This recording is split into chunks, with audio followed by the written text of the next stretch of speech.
Welcome to the first full episode of the Real Forno Show here on Vikings First and SKOL.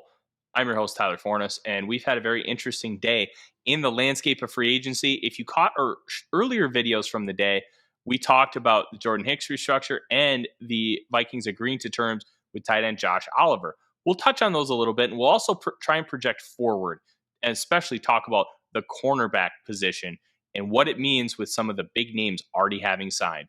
Welcome to the Real Forno Show. Welcome to the Real Forno Show. Managing editor of the USA Today's Vikings Wire. Betting and college football analysis for the Fantasy Points website. Publisher of Substack Run and Shooter. Host of The Good, The Bad, and The Hungry on the Voices of Wrestling Podcast Network, as well as a founding member of Vikings First and SKOL. Welcome, ladies and gentlemen. We're here to have some fun here tonight, and we're just going to tell you how it is. I am your host, Tyler Forness. With me, as always, top right corner, producer Dave. You can see that my background's a little different tonight. Well, I have a puppy that's going to miss me when I leave for Arizona tomorrow night. And just to make things easier and not make his life a living hell, I just decided to do everything from the couch today. Dave, we've had a very interesting day here on the first day of the legal tampering period. And the Vikings have made two moves, surprising moves nonetheless. They are keeping Jordan Hicks, and they agreed to terms to sign tight end Josh Oliver. Considering what the two moves were, what are kind of your takeaways so far about what the Vikings are doing? What I think the Vikings are doing is they're trying to reset things to be in prime position for 2024. Clear up some cap space and be ready to go into that window as their prime window. Now, with the restructures, like we heard today, of Jordan Hicks, good friend of ours and friend of the show, fellow employee of yours, Judd Zolgad, said today, versus a restructure, it's more like they call him in the office and go, this is what we're willing to pay you, take it or leave it. And they shred basically the current contract. And I think that's what's happened. That makes sense because they explain. I'm sure they sit down and explain. Our goal is to be well underneath the cap come the 2024 new season so that we can build up and go into our next championship competitive window. And you want to stay on, we want you on, but we want you at a certain price. And so that happens. We heard later this afternoon, Patrick Peterson signed a deal with the Pittsburgh Steelers for 2 years. But he still got on and complained. From what I gather, I have not listened to his podcast yet. It was just reported that he still complained he wanted to come back to Minnesota. So Minnesota obviously wasn't willing to pay him that minimum where he was willing to do it without looking someplace else. And that, to me, tells me they have a plan in place. They want to work that plan. They want to get to that plan. And that plan is to be competitive going into 2024, being the key target to bring in the last pieces to make it over the top of the hill. Now, with the signing of Josh Oliver, I think we talked about it earlier, and I encourage everybody to go to the Vikings First and SKOL site and look at that one. It'll be linked at the end. You'll see it up in the window. He's relatively young, especially for a tight end, and pair that with our existing tight end, and we are looking at something that will be absolutely in its prime starting that 2024 window. And I think that's the target. So I'm sort of excited. I mean, nothing so far has shocked me. except for some of the stupid money that's flying around in early free agency as normal. There was a guard that went off the board today and got paid over $20 million a year. That is outrageous. There's, but all that sort of stuff happens. So today I'm cool, and I didn't expect the Vikings to be players today. It surprised me that they Mhm. agreed to terms with Josh Oliver. Um, it's unusual. They usually sit out the first phase, especially being in cap trouble. Yeah, I wasn't necessarily surprised that they didn't do a whole lot as far as additions. What I was a little surprised with is there's still a lot of subtractions or amendums to this roster that need to be made so they can start pursuing some of these free agents. And I understand that you want to wait as long as you possibly can to try and make some of these difficult decisions. The easy ones, Thielen and Kendricks, they let them go early. Ring of Honor guys. I get it. Guy like Zadarius Smith, makes sense to wait on him. And Harrison Smith, you want him back, but you want to try and save some money at the same time. So when you look at all things considered, I get it. I I I would have thought that they would have done a little bit more, Dave, as far as trying to prioritize, hey, let's clear out the cap space so we can get ourselves in position. Because the longer you wait, the less talent that's going to be on the board. And you can agree to terms of some of these deals without the cap space because you can't officially sign them until Wednesday. And then you can just clear the cap space and yeah, And you're then you got fine. 24 hours to clear the cap space. Yeah. So, I think that it's all interesting. We know that they were in on some cornerbacks. We know they talked to Cameron Sutton. We know they've talked to Sean Murphy Bunting, and Sutton signed with the Lions. Murphy Bunting is not signed yet, so there's still hope for the Vikings to be able to bring in talent. Now, and we all want will Duke they be? Shelley back. Yeah, I think Duke Shelley should be a slam dunk to come back just because of his production profile. But I think it's also important to note that he's a restricted free agent, and I wonder what kind of tender they're going to put on him. And if they don't put any tender on him by Wednesday, he becomes an unrestricted free agent. I believe that's how that works. I believe so. Man. Yes, it's been a long night, folks. Both Tyler and I were up working late, getting Vikings First and SKOL up and running. That's why we are yawning. Uh, it's been that way. And we've been watching the football, we've been watching Twitter, seeing what's coming across. And there's been a ton of stuff. And so far, I think it makes sense. So Mm-hmm. I'm cool with it. I'm not, people are talking about a center right now because it was Bradbury signed with Carolina. What was it? Not Garrett, but Bradley Bozeman signed with the Panthers. And that leaves your top free agent possibly being Garrett Bradbury. The question is, do they go that route? Everybody wants Schmitz from Minnesota, but that's a gamble if you wait to the draft. It's Mm-hmm. going to be interesting to see how all this plays out. Now, Yeah. we do have Reed as a backup, right? He was one of those renegotiated salaries and restructured and took a pay cut. So we have somebody there, and Reed didn't do that badly, I thought. So it's going to be interesting to see how they work this out.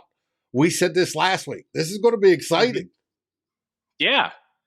So let's talk about like some of the players that the Vikings could target because I think that right now is more important than what they currently have done because we need to start projecting what they could do. Now let's look at center.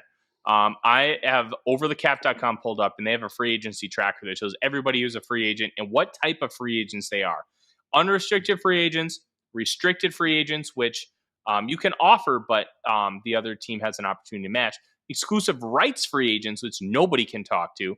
And then I can't remember what the S for, but there's the SFAs, where they're, if you sign them, they don't count towards the compensatory formula, which some teams, including the Ravens, have been brilliant with. They just sign those guys and they don't have to worry about losing out on comp picks. The top guys are still available. Connor McGovern from the Jets. The other Connor McGovern from the Cowboys just signed a deal. I believe with the Broncos. Ben Jones, the Titan center, he's one of those SFAs. He's 34, but you could probably get him on a decently cheap deal. Same with Justin Britt from the Texans, who's 32. Nick Gates from the Giants already signed with the Commanders. Ethan Posich signed with the Browns. So there's still a couple options. Jake Brendel, I think from the Niners, he's 31 years old, but he runs this wide zone system, and he's very capable at doing so. I think would be an interesting option as well, just to try and get somebody in the building that already understands kind of the general constructs of what you like to do and has shown success at it. I think center is more important than guard. So I think that having a quality center is more important than having somebody like, hey, like I like having Ezra Cleveland at guard. I think he's a solid player. But if I had to choose between him and a center, I'm taking the center 10 out of 10 because there's just so much about that position that matters more than playing guard because you're dealing with so much. You're a big part in setting the protections. You're the only person that touches the ball on every single play. And guard is the most replaceable position, I believe, in football. You don't want to have bad guards. And I think that's the thing, Dave. We've had bad guards in Minnesota. You don't want bad guards. You just need capable ones. Mm-hmm. Right now, the Vikings, in theory, have two capable guards. I think Ed Ingram is going to come back and have a much better year next year because they allowed him to learn on the fly. You saw improvement as the year went along. And with a full off season to continue to grow and learn and get better, I think he's going to be a very capable starter at an Ezra Cleveland level next year. And Cleveland is likely going to be able to take a small step forward as well. So you combine everything, and getting that center is going to be so critically important. But you also don't want to make sure you're paying the right price. Like, I don't want to pay $10 million for that guy, considering who's on the market. I'd pay 7 or 8. And then you just kind of figure everything else out. Maybe you have to get rid of Zadarius Smith in order to bring in a center. And maybe that's the concession you have to make. And I think that in itself is going to be the storyline that I follow the most here moving forward. That and corner, because the Vikings have 2 cornerbacks on the roster right now. And I don't know if you know this, Dave. That's not enough to play a football game. Well, technically you could do it with 2, but you could. Back in the day, we did it with 2. We didn't have a nickel. But most of the time they play with a nickel, and that's usually a corner. You can obviously move up a third safety, play that position. And if you have the qualified linebackers, they could do that as well. Mm-hmm. However, we may have the safety that can do it, but we don't have the qualified linebackers that can do that. So, But speaking of corners, while we've been talking, Duke Shelley put out a pair of eyeballs. There's got Twitter all in a tizzy right now, wondering what in the world does that mean? Yeah, and our very own insider, not Darren Doogie Wolfson, but Boobs guy. If you don't know who that is, at SKOL Bros, he's legit friends with a bunch of players, and he has kind of inside contacts. He just posted an eyeball emoji about 4 minutes ago. So we're waiting on what that might be. My guess is it could be a release, or a potential Dalvin Cook trade. We do know that Dalvin is actively being pursued. Mm-hmm. And we'll kind of see. I hope the Vikings can get significant capital back for Dalvin Cook, and by significant, I'd be happy with the 4th round pick. Get another swing on day 3, or even multiple. Like maybe it's a 5th and a 6th. Mm-hmm. The more picks you have, the better, because you can get a running back in round 5, and they can be a starter on day 1, because this running back class is absurd. And I think if you know what you're looking for and pick the right guy, absolutely. Yeah, and there's a plethora of different types of backs in this running back class, Dave. One thing that really excites me about this class is there's a lot of different players. There's a lot of valuable players, and they can play in a committee right away, which I truly believe that the Vikings are going to shift to a running back by committee approach. And I don't think you're going to have one bell cow guy, which is annoying as hell for fantasy players. But in terms of actually trying to win football games, I love it. I absolutely love it. Get a 3rd down back. you have Ty Chandler, who can be like maybe your workhorse, like 15 to 20 carries a game, and then you bring in somebody else who can do like 10.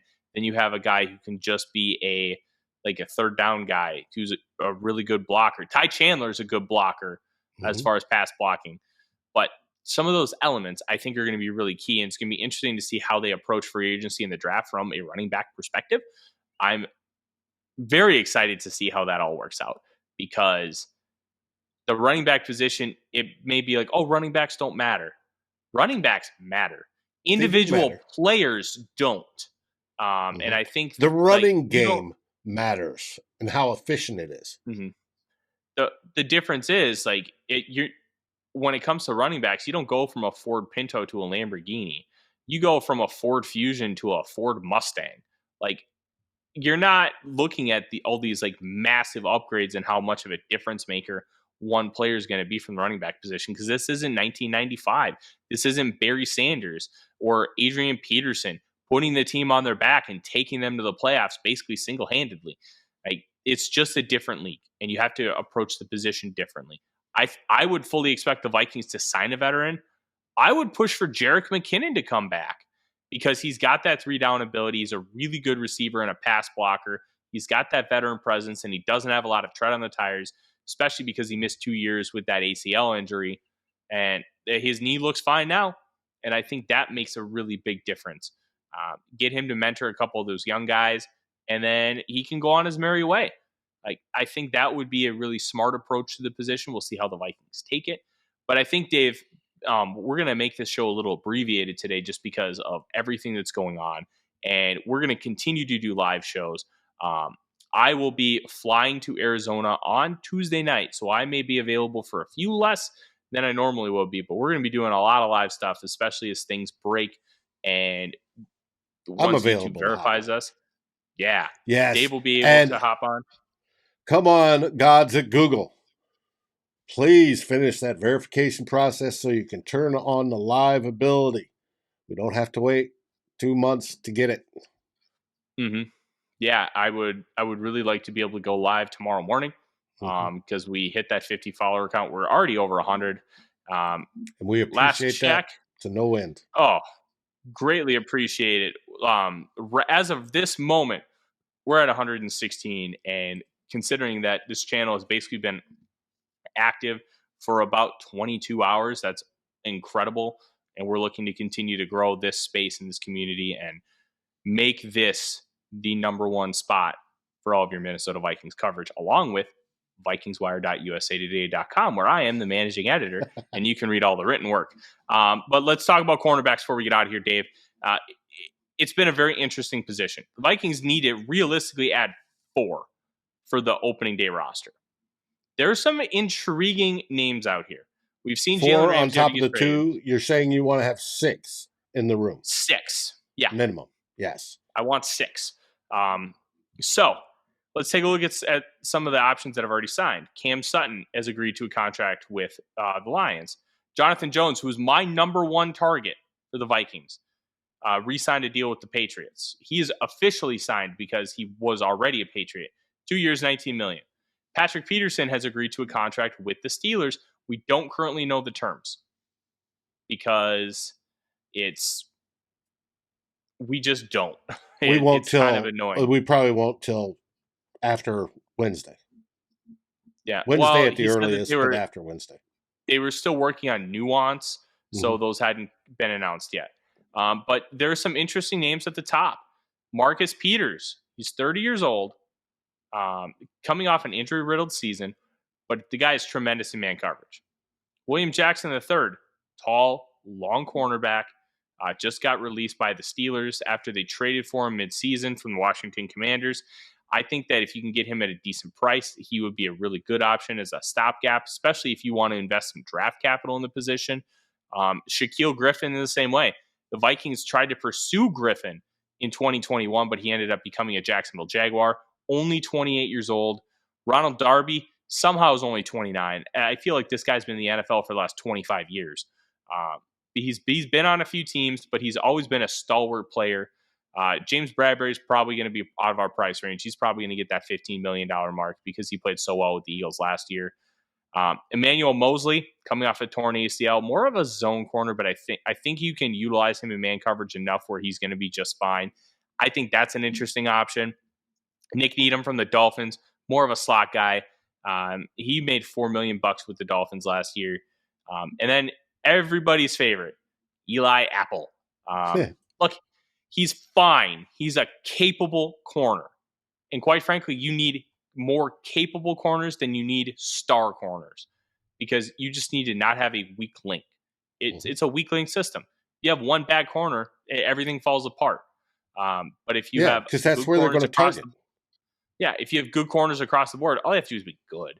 And then they're not going to be able to just go pick on one guy. And I think that's incredibly important with this defense, Dave. I'm very intrigued to see what happens. What does this front office do at the cornerback position? Do they prioritize it early in the draft, which I hope they don't? I hope that they wait on corner until round 2, round 3. Depends who drops. If Branch is there at 23, I run to the podium. It's hard to say not. I mean, that's, to me, the more and more I learn about this kid, the more and more, yes, I don't want to take a corner again in the first round. He does so much more than just play corner, though. That's this the kid thing. Does so much, and he's so physical, and we're going to play a physical style of football. It would be nice to get, but I'm hearing he's not even going to. He may not even make it past 10. So it's going to be interesting to see in this draft how things go. Yeah, we're going to talk more and more, because not only with this channel do you get the Real Forno Show and you get two old bloggers, but Dave, it's going to be the return of the SKOL Search podcast, and I'm going to be bringing on a co-host for the show, which once that gets 100% confirmed, we will be releasing that information as well. And there's going to be a lot of stuff coming, because the NFL draft never stops. It is always draft season. We're going to be bringing on some high profile guests, and we're going to be doing a lot of fun things on this channel. And I'm very intrigued to kind of see how things go. We're going to kind of wrap up here really quick. And if anything happens later tonight, Dave and I will jump back on and we will talk about it. Anything happens tomorrow, we will do the same. And then throughout the off season, something goes down, we're going to be on top. We're going to be ready to go. And the nice part is, because we have so much more flexibility to do more shows and more content, and even shorter ones. So if you're just taking a dump and you don't want to go back to the kids, you can watch 5 minutes. Like, I just watched this. Well, I was going to say, waiting on your meal at a restaurant, and you're trying to ignore your wife. It's the perfect time to stick your earbuds in and watch and listen.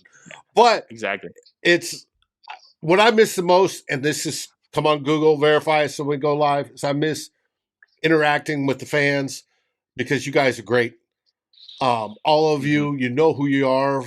And I don't want to start listing them all, because there's tons of them. But we miss talking to you right now as we're doing this. It hopefully will be soon. Hopefully, if they can keep there within 24 hours, we'll be able to do it tomorrow. So until then, just keep an eye out. Get those notifications on. Like, comment, subscribe. Tell your friends. This is going to end up being the number one place for your Vikings content, because we're going to be quick, we're going to be intelligent, we're going to be nuanced, and we're going to be honest. And that's not something you're always going to get from your Vikings coverage, but you're going to get it here, and you're going to get it every time. And that is the one thing that we can promise. In the meantime, I am Tyler. He is Dave. SKOL Vikings, baby. SKOL Vikings! Like, subscribe, and ring the bell to get notifications. It helps us grow this community that we all love, our Minnesota Vikings. And on behalf of Tyler Forness and myself, Dave Stefano, thank you so dearly for watching The Real Forno Show. SKOL, everyone!